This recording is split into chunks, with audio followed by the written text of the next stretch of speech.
So, just paint the scene. I got in from work late last night. I'm just about to go to bed and then, I somehow open up the Twitter app and everything just comes into fruition. I'm hearing from Sky Sports News that West Ham started negotiations with Manchester City over the loan signing of midfielder Kalvin Phillips.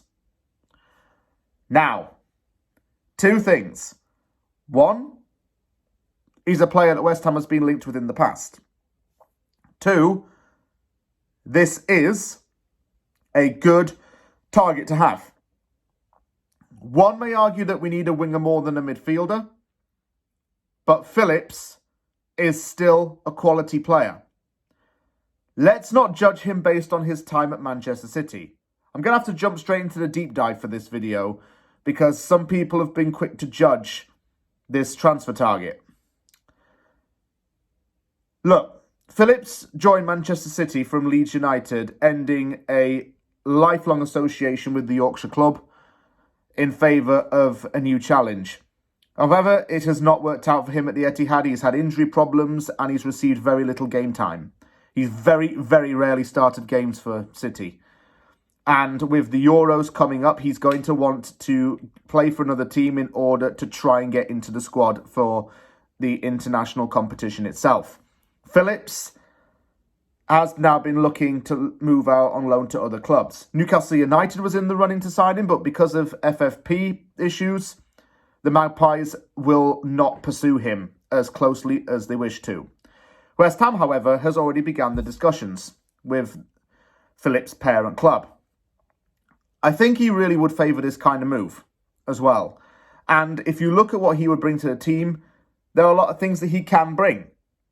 He's not just a defensive midfielder who sits back. He likes to go into advanced positions, and he certainly wouldn't come to West Ham just to sit on the bench. He's done enough of that for the last 2 years.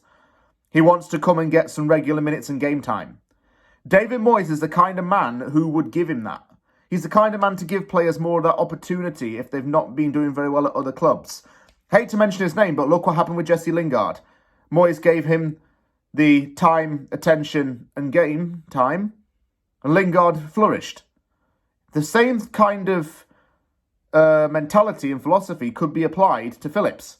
Give him some game time to prove what he's worth. He is a great player. He really, really is. Do you remember how he was at Leeds United? That's what City thought they was getting. But he's not lived up to the hype there. And I mean, is he going to be starting over Rodri?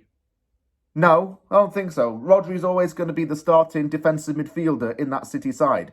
And I'm not sure where Phillips really fits in that Pep team anymore. I don't really know. Maybe some City fans can give me some insight into that. West Ham's seriously going to start kicking off some talks with players. And with a week and a half left to go until the window slams shut, it's all really going to be focusing on buying people. I believe West Ham's in talks with at least 20 players. Stuyton, Noble, and the recruitment team are working hard to get something over the line. Phillips is a good start, actually. David Moyes is somebody who really, I think, wants to spearhead this move. And I'm all for Phillips coming here to West Ham. He needs a career boost. He wants to try and make the Euro squad. And deserves it more than Jordan Henderson, by the way, who moved to Ajax, got the club to sell its most shirts for one player in the fastest amount of time ever, breaking a club record in the process. Like, he's definitely going to the Euros. So if Phillips ends up coming here to West Ham and doesn't get selected for the Euros, despite some good performances, we need to start questioning Southgate. But I would welcome Kalvin Phillips to the club. I think it would be a good little bit of business and certainly gives us more options in the middle. So hopefully the negotiations continue and things look positive. There is increased optimism, I've heard. So that's another good thing as well.